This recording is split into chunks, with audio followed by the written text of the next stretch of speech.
Namaste, Gurujanam and students. In my school, classes e-learning is started from I think to 27th of March. From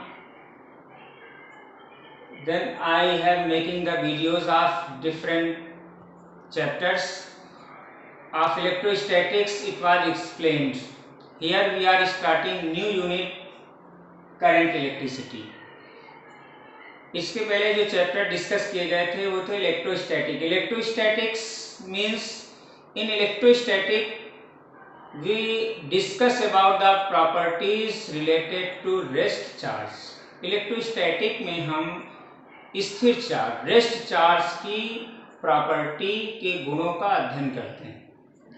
उसमें हमने rest charge की property, उसके electric field, उसके द्वारा किसी point पे potential, फिर कॉम्बिनेशन ऑफ चार्जेस, चार्जों के युग्म के द्वारा किसी पॉइंट पे इलेक्ट्रिक फील्ड, इलेक्ट्रिक पोटेंशियल और इलेक्ट्रिक डाइपोल, जो combination of two equal opposite charge है उसके कारण वैद्युत क्षेत्र यानी इलेक्ट्रिक फील्ड और इलेक्ट्रिक पोटेंशियल का अध्ययन किया गया. और फिर चार्ज, स्टोरिंग ऑफ चार्ज के बारे में हमने अध्ययन किया. कैपेसिटर के बारे में, how we can store charge much. Gauss theorem में हमने किसी डिस्ट्रीब्यूटेड चार्जों के बारे में, इलेक्ट्रिक फील्ड कैसे प्रोड्यूस होगी उनके बारे में, how can we easily find, it was discussed. Now from in this unit we are discussing about the current electricity. Current electricity, the branch of the physics which deals with the moving charge. In this branch we will discuss the property of the moving charge. यानी आवेश जब गति अवस्था में हो उसके जो गुणों का अध्ययन करते हैं वो हम इस करंट इलेक्ट्रिसिटी में उनका अध्ययन करते हैं. तो पहला जो चैप्टर हमारा है वो है इलेक्ट्रिक करंट. क्या होता है electric current? We know that, हमें मालूम है कि जैसे किसी जल गया, वाटर का जो प्रवाह होता है वो हमेशा हाई लेवल से लो लेवल की ओर होता है. तो उसी प्रकार जो आवेश, charge always flow from high potential to low potential. In this chapter we will discuss about the property of flowing charge. अगर किन्हीं 2 point पे at some point potential is high, at some point potential is low. If 2 points are connected by a wire, a conducting wire, then charge means positive charge. Positive charge start to flow from high potential towards low potential. और जब charge flow हो रहा हो तो उसी condition को हम क्या कहते हैं? Electric current. यानी in any conductor if charge is flowing in a definite direction, if charge is flowing then we cannot say that there is electric current. But if charge is flowing in a definite direction then we say that there is a electric current in the conductor. So current, electric current, what is the magnitude of electric current? Electric current का परिमाण क्या होगा? The rate of flow of charge, the time rate of flow of charge in definite direction is known as electric current. यानी किसी एक निश्चित दिशा में आवेश के प्रवाह की दर को हम क्या कहते हैं? विद्युत धारा, इलेक्ट्रिक करंट कहते हैं. यानी generally how much charge is flowing per second in definite direction, that is the electric current. और चार्ज, जो हम यहाँ पे चार्ज की बात कर रहे हैं, एक्चुअली हम किसके प्रवाह की बात कर रहे हैं? Positive charge, the flow of positive charge. The direction of current is always in the direction of positive charge. And electron जो होते हैं, the positive charge है, positive charge always flow from high potential to low potential. Negative charge always flow from low potential to high potential. We know that. For example, you are taking, if you are taking 2 tank, 2 water tank हमने ले लिए. एक ये tank है, इसका size larger है, water भरा हुआ है इसमें। एक अनदर टैंक हमने ले लिया, साइज स्मॉलर है लेकिन ज्यादा लेवल तक, हाई लेवल तक वाटर फ्लो चाहिए। अगर इनको हम कनेक्ट करें तो वाटर किससे किस में जाएगा? इसमें तो ज्यादा अमाउंट ऑफ वाटर है, इसमें कम अमाउंट ऑफ वाटर है। लेकिन वाटर कम ज्यादा वाले अमाउंट से कम अमाउंट वाटर क्यों नहीं जाएगा? वो ये डिपेंड करेगा कि किसमें लेवल वाटर का ज्यादा है। लेवल किसमें वाटर का ज्यादा है? इसमें ज्यादा है, तो वाटर इससे इसमें फ्लो होने लगेगा। लेकिन जब तक कनेक्ट नहीं करेंगे तब तक नहीं फ्लो होगा। Similarly, there are two conductors, both are at high potential. Two conductors हैं, एक हाई पे है और एक लो पे है। एयर है, यहाँ पे इंसुलेटर है, वो do not allow to flow the charge. जब तक उनको पास नहीं मिलेगा एक पॉइंट से दूसरे पॉइंट तक, तब तक चार्ज फ्लो नहीं होगा। When we are connected through a pipe, then they take a path. Then water begins to flow from high level to low level. ये यहाँ से शिफ्ट होता चला जाएगा वाटर इसमें, और it will flow until the potential do not become, means जब तक लेवल वाटर का बराबर ना हो जाए फ्लो होता रहता है। लेकिन अगर any how level is continuously maintain, that it is level is always high, यानी इसमें हम कंटिन्यूअसली वाटर देते जा रहे हैं, प्रोवाइड करते जा रहे हैं, जिससे कि लेवल इसका कंटिन्यूअसली इससे हाई बना हुआ है, तो कांस्टेंट रेट से इसमें पानी फ्लो होता रहेगा। वही काम कंडक्टर्स में होता है। Same things happens in conductors when in ordinary conduction, until we are not connecting with the battery, there is no current in the conductor. तब तक इसमें कोई करंट फ्लो होती नहीं है। लेकिन जब इसको हम किसी बैटरी से कनेक्ट कर देते हैं तो that time one end comes at high potential and one end comes at low potential. Then charge begins to flow. Generally in solid flow free कौन होते हैं मूव होने के लिए? इलेक्ट्रॉन्स मूव होते हैं। इन कंडक्टर्स जो चालक होते हैं सॉलिड्स होते हैं, इन सॉलिड्स में which are responsible for the current, that are the electrons. Electron flow होने लगते हैं हाई पोटेंशियल की ओर, they are flow opposite in different direction, then we are saying that current, there is electric current in conductor. तो solid में जो current का flow होता है वो किसके फ्लो के कारण होता है? इलेक्ट्रॉनों के फ्लो के कारण होता है। In solid current flow due to the flow of electron. In liquid current flow due to electrolytes. Electrolyte means when they dissolve, they break into ion. Electrolyte copper sulphate है, अमोनियम क्लोराइड है। When they dissolve in water, they divide in ions, Cu plus plus SO4 minus minus.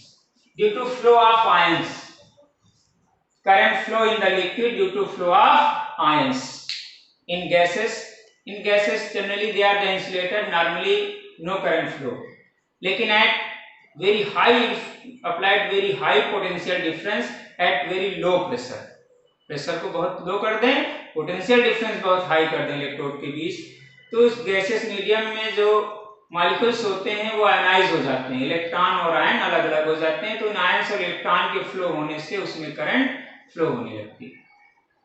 But in this chapter we will discuss the flow of current in conductor. तो firstly we want to define the electric current, current density, then we will define the free electron model of the current in conductor. So firstly, what is the electric current? Electric current, time rate of flow of charge in a particular direction is known as electric current. यानी how much charge is flowing in 1 second, या फिर in t second q coulomb charge is flowed, then current in I is equal to q upon t. ये formula is applied if charge is flowing with constant rate. एक समान दर से अगर आवेश किसी conductor से होके बह रहा है तो ये फार्मूला यूज होता है। लेकिन कभी कभी आवेश प्रवाह की दर बदल रही हो, कभी ज्यादा अमाउंट चलना आ गया कि किसी समय अंतराल में कम अमाउंट चार्ज फ्लो हुआ, तो उसमें एवरेज करंट भी निकालते हैं। Average current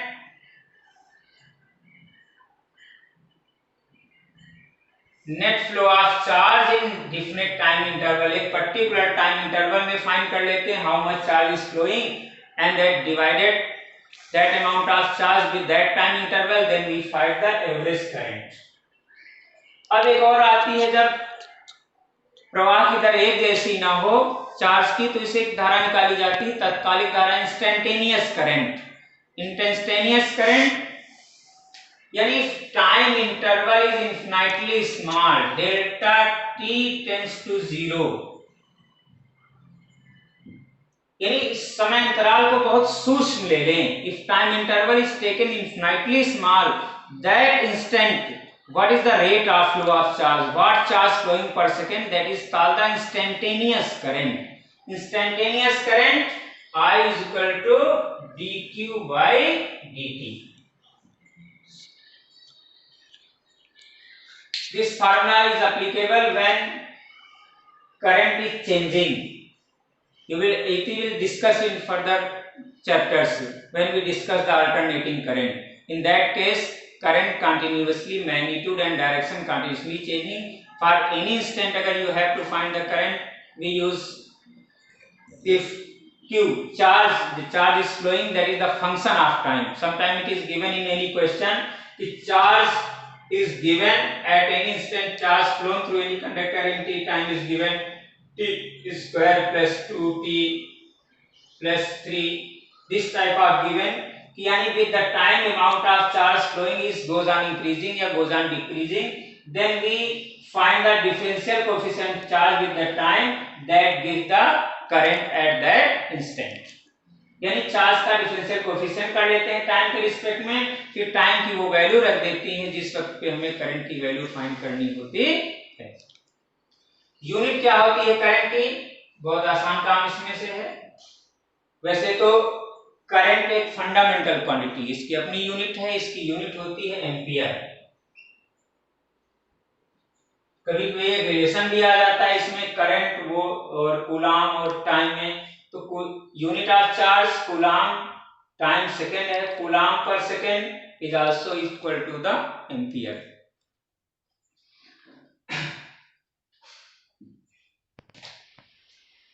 electric current has direction and magnitude. Direction of electric current, that is the direction of motion of positive charge, या opposite to the flow of negative charge. In which direction electron are flowing, the direction of current is just opposite that. So you can say that you are thinking that electric current is a vector quantity. No, it is not a vector quantity. It is a scalar. Because we are assuming that in a wire there is 3 ampere current and another wire it is at 90 degree and 4 ampere is current and this current. So by according to vector sum 3 and 4, its sum should be the 5 ampere, but current in this wire will be the algebraic sum of both current, that is the 7 ampere. यानी it do not follow the vector sum property, so it is a scalar quantity. Now we will discuss about the current density. Current density is the vector quantity. Current density means current passing through per unit area perpendicular to that surface. Any current density at any point is the current passing through per unit area normal to the surface या perpendicular to the surface. यानी किसी भी point पे surface के perpendicular per unit area से जो current pass होती है वो उस पॉइंट पे क्या कहलाती है? करंट डेंसिटी कहलाती है। जैसे हमने एक स्मॉल अमाउंट ऑफ सरफेस ले लिया डेल्टा ए, और from this part current passing is delta I. Delta I is current passing through this surface element normally to this surface, perpendicular to this surface. then current density will be delta I upon delta A. Here direction of current is perpendicular to the surface. Again, अगर surface is not perpendicular to the direction of current,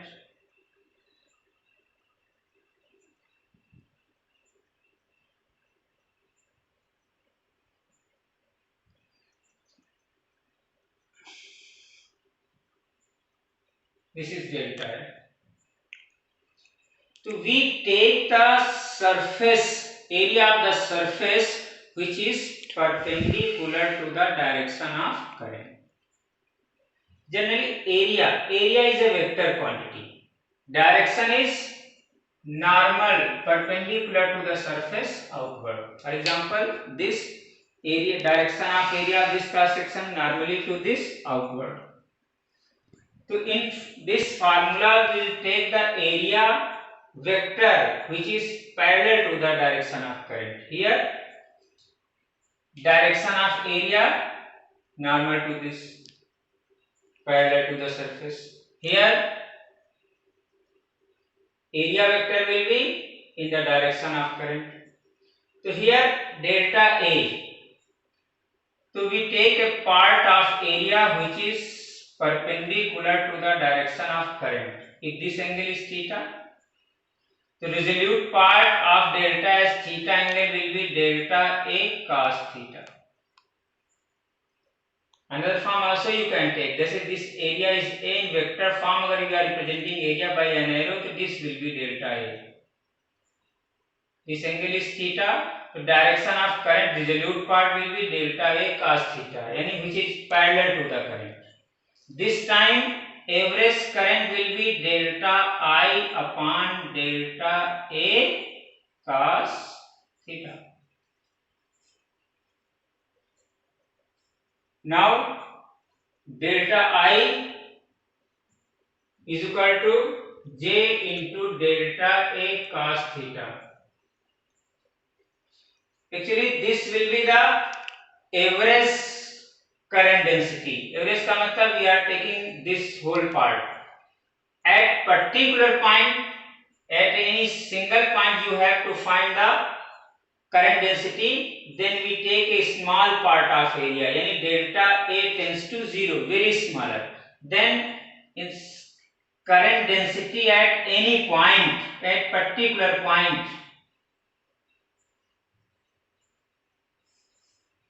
at any point, J is equal to di upon dA cos theta. Yeah, di is equal to J dA cos theta. In vector form, di is equal to J dot dA. You find the current in any whole part of any wire in given area, then we integrate, it is find surface integral of current density is give the current. Now we will discuss what is the unit of current density. Current density, I already told that current density is a vector quantity. जो धारा घनत्व है ये कैसी राशि है, vector quantity है, और इसकी डायरेक्शन क्या होती है, direction of flow of positive charge या डायरेक्शन ऑफ करंट. जिस डायरेक्शन में करंट है that will be direction of current density. धारा घनत्व की वही दिशा होती है. ये तो एवरेज धारा घनत्व है जब धारा की दिशा किसी सरफेस के क्या हो, लंबवत हो, डेल्टा ए. लेकिन अगर सरफेस जो है वो करंट की दिशा के लंबवत ना हो कि किसी और एंगल पे हो, तो उस समय हम वो सरफेस का वो पार्ट लेते हैं जो धारा के दिशा के क्या हो, लंबवत हो. उस सरफेस का वो वियोजित भाग लेते हैं, रिजोल्यूट पार्ट लेते हैं. तो यहाँ पे अगर ये इसका एरिया वेक्टर करंट की दिशा से थीटा एंगल बना रहा है, तो धारा की दिशा के लंबवत जो वियोजित रिजोल्यूट पार्ट होगा वो डेल्टा ए का थीटा होगा. तो धारा घनत्व क्या लिया गया, एवरेज औसत धारा घनत्व डेल्टा ए का थीटा. किसी पर्टिकुलर पॉइंट के लिए का मतलब डेल्टा ए टेंड्स टू 0, यानी बहुत इन्फिनिटली स्मॉल लेंगे एरिया तो उस पर्टिकुलर पॉइंट पे करंट डेंसिटी निकलेगी J बराबर di/dA cos theta. This is the current density at particular point. Ti बराबर J dA cos theta vector form में लिखना चाहो, J dA cos theta can be written at vector J dot dA I is equal to integration of J dot dA। now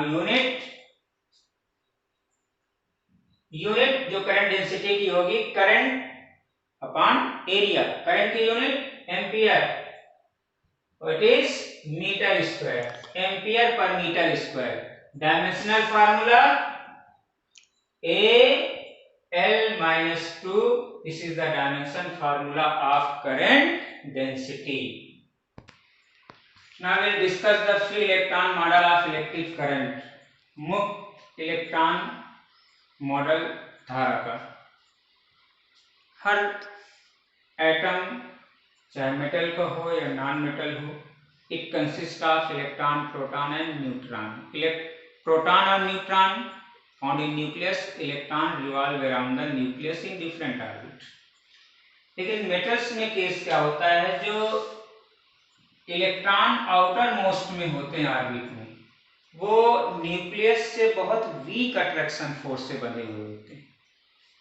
थोड़ी सी energy मिलने पे वो atom से detach हो जाते हैं और पूरे सब्सटेंस में फ्रीली मूव होते रहते हैं। That electron are called free electron. उन इलेक्ट्रॉनों को हम फ्री इलेक्ट्रॉन्स कहते हैं। The electron that obtained in outermost orbits of the metal, they detach from the atom and move freely in whole substance like a molecule of a gas।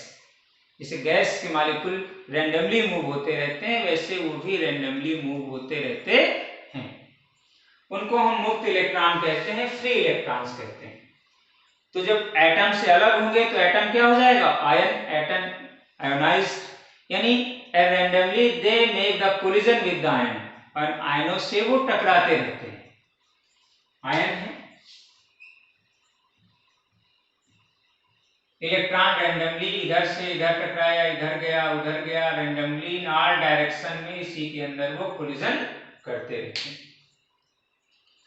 तो अब हम ये देखा जाए कि मेटल्स में, नॉन मेटल्स में जो इंसुलेटर्स होते हैं, they have no free electrons, उसमें कोई फ्री इलेक्ट्रॉन्स नहीं होते हैं, इसीलिए वो इंसुलेटर होते हैं, कोई चार्ज कैरियर उसमें होता नहीं। यहां पे अब हम ये देखा जाए कि करंट का मतलब होता है flow of charge. If charge is flowing from one place to other place means there is a current, here electron are flowing. But in ordinary case when it is not connected weakly, no current is obtained. Why? Because all the electron moves randomly, their direction is not fix.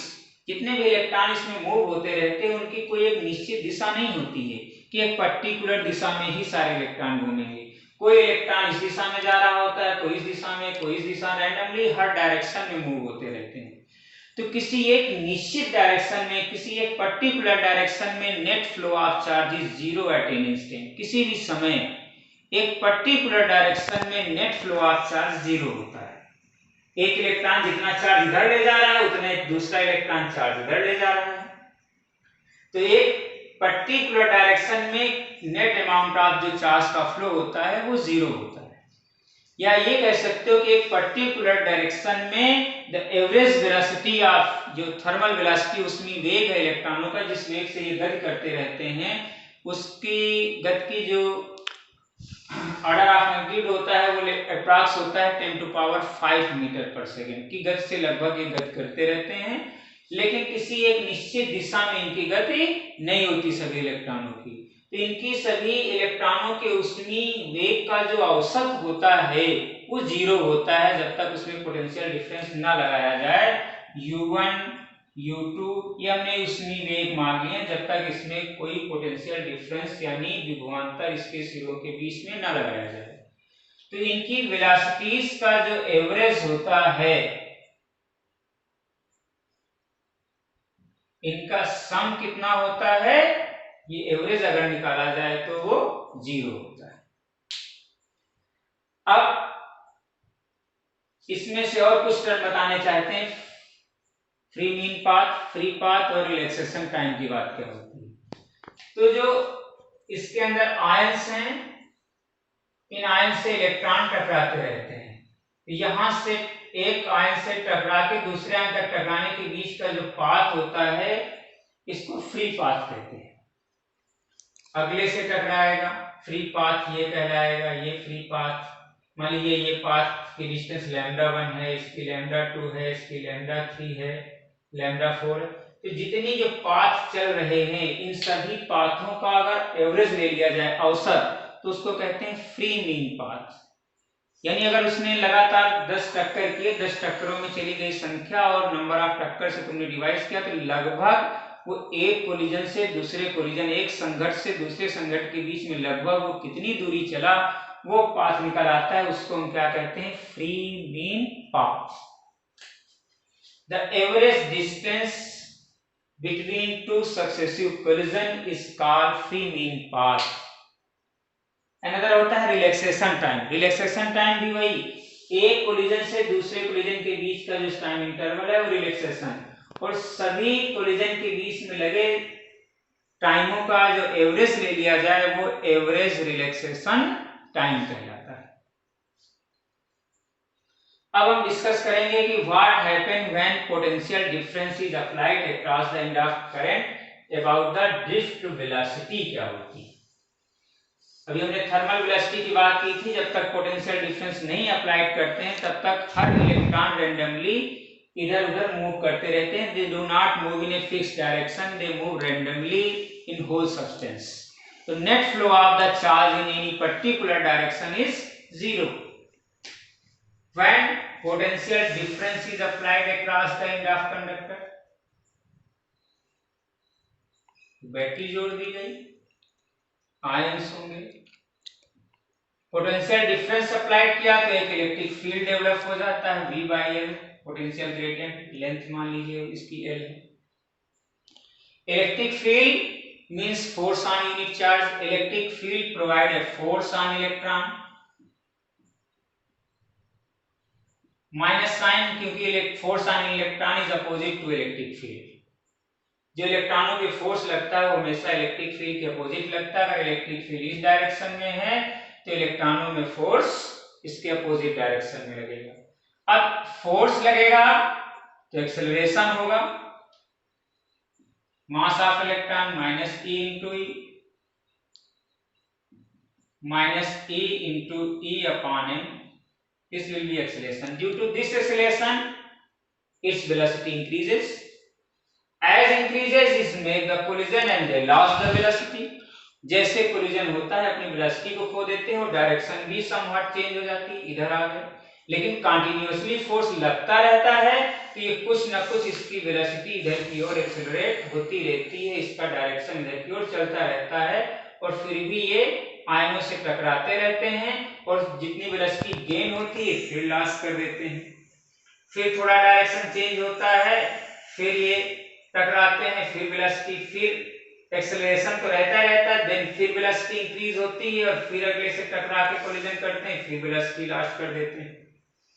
तो इस प्रकार slowly ये धीरे धीरे collision करते हुए वो positive potential की ओर बढ़ने लगते हैं। बहुत हाई स्पीड से नहीं, एक बहुत स्मॉल स्पीड से ये मूव होने लगते हैं towards the positive terminal, high potential की ओर, पॉजिटिव टर्मिनल की ओर मूव होने लगते हैं। और जिस एवरेज वेलोसिटी से ये मूव होते हैं उस वेलोसिटी को हम ड्रिफ्ट वेलोसिटी कहते हैं।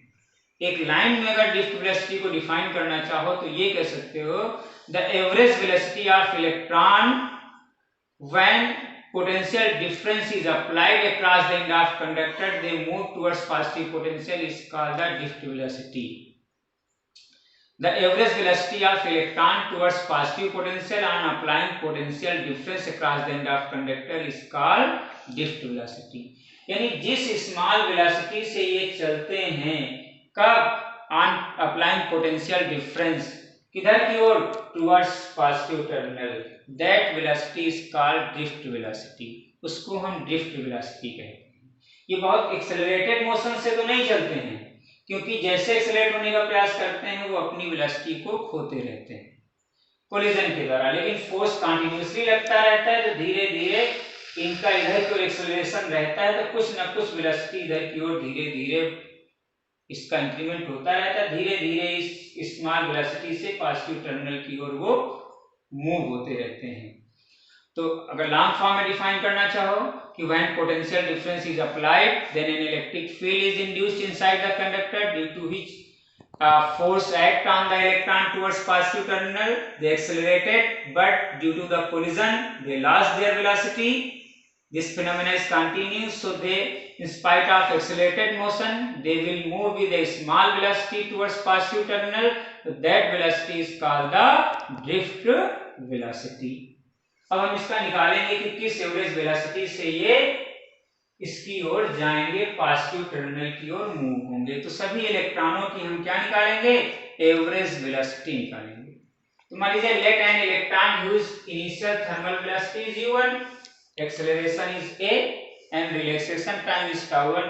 तो वन कोलिजन से दूसरे कोलिजन तक में उसकी जो मैक्सिमम वेलोसिटी होगी, maximum velocity between two successive collision will be u1 plus a τ1. A is a vector quantity. Similarly, जो अदर इलेक्ट्रॉन्स होंगे उनकी थर्मल वेलोसिटी u2 मान ले रहे हैं, रिलैक्सेशन टाइम τ2, a τ2 उसकी वेलोसिटी हो जाएगी। अगर n इलेक्ट्रॉन है, nth इलेक्ट्रॉन की थर्मल वेलोसिटी u1 है, एक्सेलरेशन सेम होगा क्योंकि charge on an electron will be same, mass of unit electron will be same, same field will be applied, a τn। और इन सबका जो एवरेज होगा, average of the velocity of all electron that will be the drift velocity. यानी इन सब velocity का पहले तो u1 u2 un velocities थी, जब एक्सेलरेशन लगने लगा तो ये वेलोसिटी में चेंज होने लगा। तो इन सब वेलोसिटी का जो एवरेज निकलेगा वही ड्रिफ्ट वेलोसिटी हो जाएगी।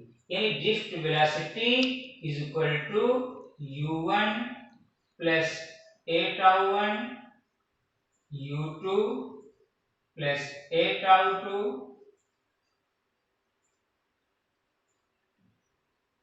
u1 plus a τ1 upon n। अब इसको डिवाइड कर लें, u1 plus u2 u1 upon n। इन टर्म्स में a कॉमन अगर ले रहे हैं, τ1 plus τ2 τ1 upon n। This is the average thermal velocity before applying potential difference. और हमने बताया था इसका एवरेज कितना होता है, 0 होता है। तो Vd is equal to, it will be 0 plus a और τ1 प्लस τ2 प्लस τ1 अपॉन n, यानी सभी इलेक्ट्रॉनों के रिलैक्सेशन टाइम का एवरेज रिलैक्सेशन टाइम τ। तो Vd is equal to a τ। This is the expression for the drift velocity. अगर you want to put the value of a here, then Vd is equal to minus e upon m into tau. This will be the expression for drift velocity of electron. Next day I will discuss about the Ohm's law, electric resistance and verification of Ohm's law, then vector form of Ohm's law. Today only these things we have discussed. Agar you want to discuss more chapter, you are like that what I am discussing, you are able to understand, then in next video further points we will discuss. And before this topics already I have discussed, agar you want that topics, so I will send them. Thank you.